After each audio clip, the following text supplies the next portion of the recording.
et à influencer les pensées des autres. En peu de temps, j'ai commencé à travailler pour des célébrités et des hommes d'affaires. J'étais sollicitée pour manipuler des contrats, détruire des rivaux ou faire tomber des femmes enceintes. Je ne ressentais rien, j'étais vide, froide, détachée. Pourtant, tout semblait aller bien.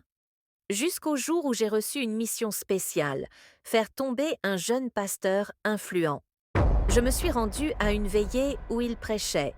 Mon but était simple, m'approcher de lui, le séduire et le faire pécher.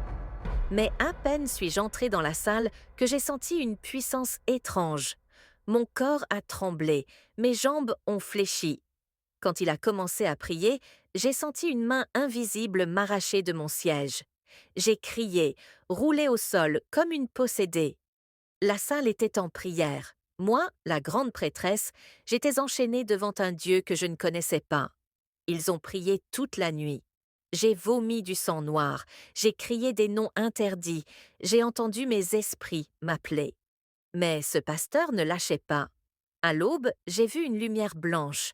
Elle a traversé mon corps et j'ai hurlé. Puis, paix. Un silence. J'ai perdu connaissance.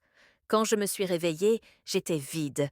Mes dons avaient disparu, mes voix étaient parties et j'ai pleuré. Pour la première fois, j'ai pleuré de tout mon cœur. J'ai donné ma vie à Jésus ce jour-là. J'ai été baptisée. J'ai changé de nom, changé de ville, changé de vie.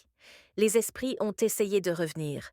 Ils ont tenté de me tuer plusieurs fois, mais Christ m'a protégée. À chaque tentative, j'ai eu des rêves où Jésus se tenait devant moi, l'épée à la main. Aujourd'hui, je témoigne dans les églises, les écoles, les prisons. Je dévoile les ruses du diable et j'annonce la puissance de la croix. Beaucoup de jeunes m'écoutent et se détournent de la sorcellerie.